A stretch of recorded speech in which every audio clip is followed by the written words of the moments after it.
Hello friends, welcome to my channel easy cooking with Rahima. আজ আমি নিয়ে এসেছি দই চিকেনের একটা রেসিপি। চারমগজ, পোস্ত, দই, কাজু এই কটাকে আমার পেস্ট করতে লাগবে, আর এইগুলো গোটা গরম মশলাগুলো ফোড়ন দেওয়ার জন্য লাগবে চিকেন যখন চাপাবো তখন।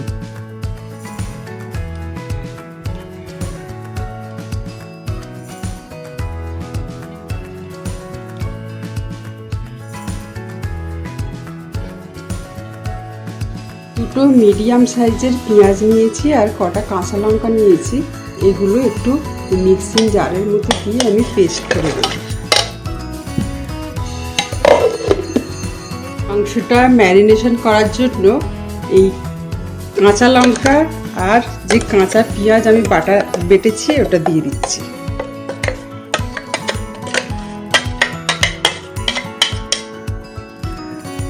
রাইস অয়েল দিয়ে দিচ্ছি 100 গ্রাম।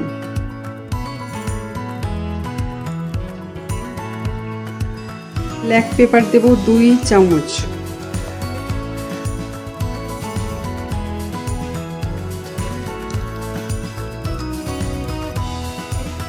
এবার কাজু, চারমগজ, পোস্ত, টক দই ওই পেস্টটা ঢেলে দিচ্ছি।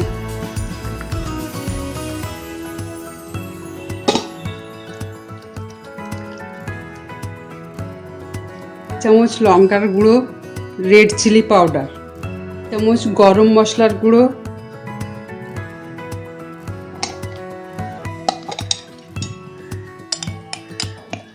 2 চামচ দেব আদা বাটা,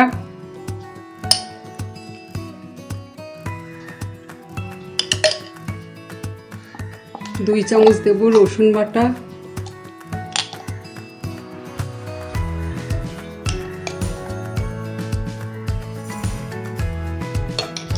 গোলাপ জল দেব চা চামচের 4 চামচ।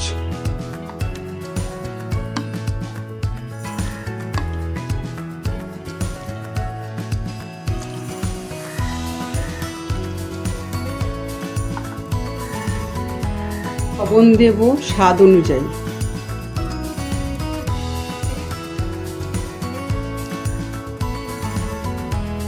হাত দিয়ে এটাকে ভালো করে মাখতে হবে। মাখার সময় মনে হচ্ছিল আদা রসুন বাটা একটু কম হয়েছে, সেজন্য ক্যামেরার বাইরে আমি আরও 2 চামচ আদা বাটা, 2 চামচ রসুন বাটা ও 1 চামচ গরম মশলার গুঁড়ো এই মাংসের মধ্যে দিয়েছি।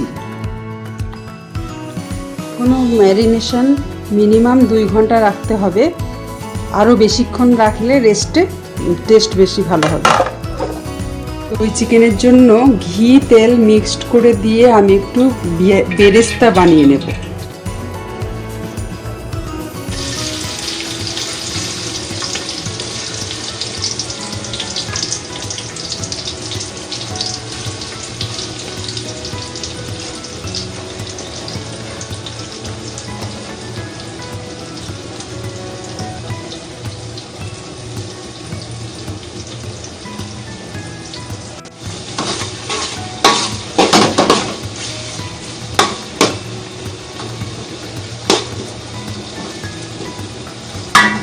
পেস্তাগুলো এবার আমি তুলে নেব।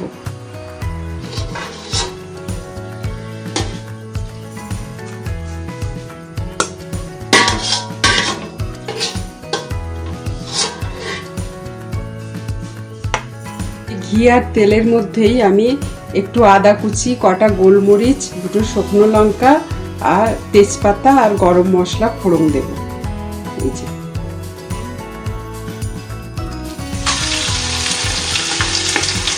ম্যারিনেশন করা মাংসগুলো আমি এর মধ্যে ঢেলে দেব।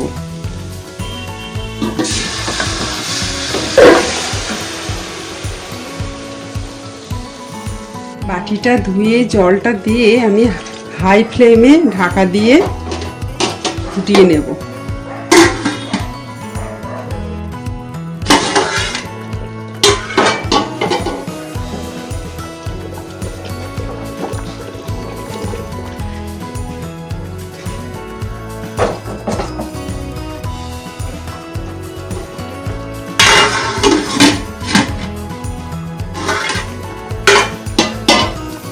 5 মিনিট ছাড়া ছাড়া এইভাবে হিলাতে হবে।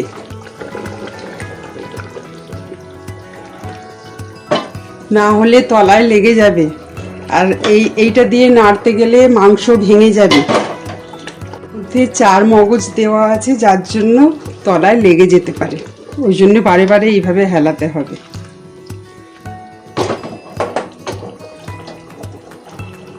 এই রান্নাটা আমি আমার মেজো বোনের থেকে শিখেছি। আর এই পর্যায়ে আমি বেরেস্তাগুলো দিয়ে দেব।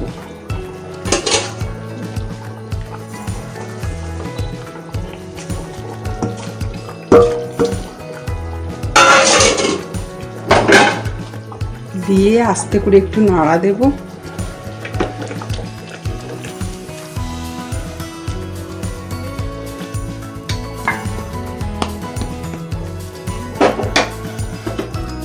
এবার ঢাকা দিয়ে 5 মিনিট ফুটিয়ে আমি নামিয়ে নেব।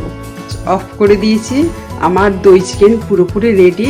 ঝোলটা কিছুটা অ্যাবজর্ব করবে মাংস, তারপরে আমি আধ ঘন্টা পরে সার্ভ করতে পারবো।